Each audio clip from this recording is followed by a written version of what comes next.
Examinons un peu en détail les armes de la victoire, de ce qui forme l'armure complète de Dieu, dans Éphésiens chapitre 6.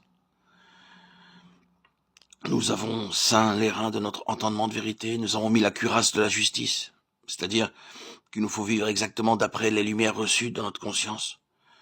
Quand nous faisons quelque chose que nous savons ne pas être bien, lors même que nous serions habitués à le faire, nous pouvons être certains de notre défaite devant l'ennemi.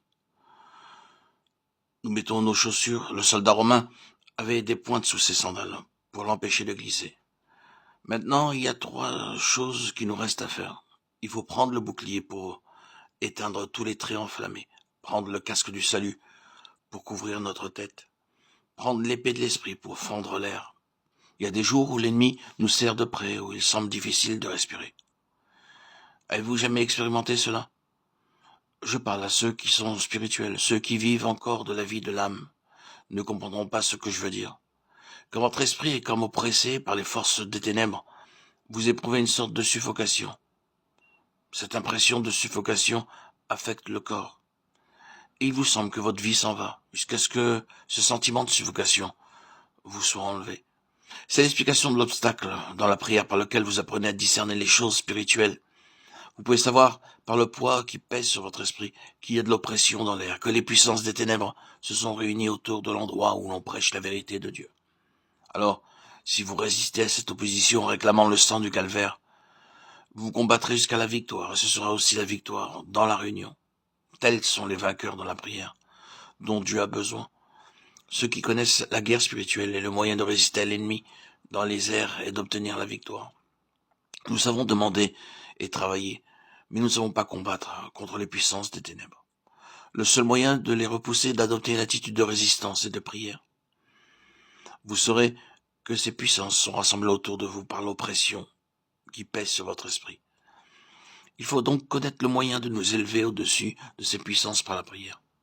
Comment? En saisissant la victoire de Christ contre toute la puissance de l'ennemi et en se servant de l'épée de l'esprit. Cette épée frayera un chemin dans les airs. Il faut s'en servir contre l'ennemi, mais non pas contre les gens. Par exemple, vous voyez une âme séduite et trompée par la puissance de l'ennemi. Il ne sert à rien de discuter avec cette âme. Elle n'est pas en état de raisonner. Et il faut que vous vous en rendiez compte. Il ne faut jamais discuter avec une âme qui est sous l'empire de la puissance ennemie. Que faut-il donc faire? Vous servir de l'épée, de l'esprit contre cette âme.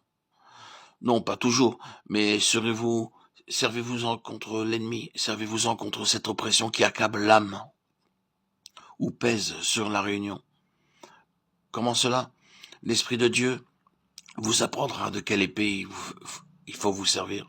Quelquefois vous essayez d'employer différents textes, mais aucun ne semble frayer le chemin jusqu'à ce que vous en trouviez un autre, et alors, instantanément, toute l'oppression s'évanouit.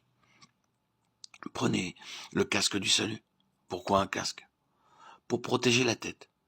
Le principal point d'attaque contre l'enfant de Dieu uni au Seigneur en esprit est la tête. Naturellement, je parle ici pour ceux qui sont identifiés avec Christ. C'est la première condition. Ceux qui sont à Christ ont crucifié la chair avec ses passions et ses convoitises. Galates 5:4. Nous ne parlons pas ici de ce domaine-là, mais de la guerre spirituelle dans les lieux célestes. Ici, le point vulnérable pour l'attaque est la tête. Cette partie de l'armure que vous devez donc prendre continuellement est le casque qui doit vous couvrir la tête. Qu'est-ce? Le casque du salut. Le salut de votre tête, aussi bien que le salut de votre cœur. Psaume 148. Votre tête est-elle sauvée? Est-elle sauvée de votre propre manière de penser, de vos propres projets, de votre propre volonté?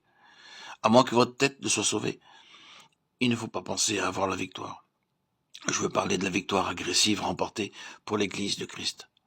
Parce qu'ici, dans les lieux célestes, le corps de Christ est un. Et comme faisant partie du corps de Christ, vous trouvez être dans la guerre générale en faveur de l'Église tout entière. Rappelez-vous que l'arme pour votre combat personnel est le calvaire. Quand vous êtes tenté de céder au péché, emparez-vous de Romains 6. C'est pourquoi mettez le casque. Sachez reconnaître les pensées qui viennent des mauvais esprits. Les pensées désobligeantes, l'esprit de critique et de jugement viennent des esprits malins et ne sont pas vôtres. Si du moins ils ne viennent pas de votre cœur et d'un choix délibéré de votre volonté. Les choses mauvaises qui entrent dans vos pensées ne sont pas vôtres. Si vous reconnaissez leur origine et que vous leur en refusiez l'entrée, prenez donc le casque.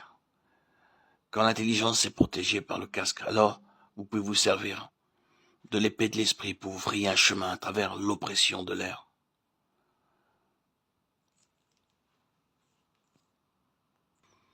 Gardez-vous d'une intelligence passive. Si vos facultés sont là, inutilisées, l'ennemi gagnera bien des victoires. Dieu vivifiera vos facultés, vous fera penser, raisonner, vous montrera ce qu'il veut que vous fassiez. Il faut que vous lui disiez de tout votre cœur, Seigneur, fais-moi reconnaître toute pensée, toute parole, toute suggestion qui m'est envoyée par les émissaires de Satan. Faites ceci, et dès l'instant où vous les reconnaissez, fermez-leur la porte.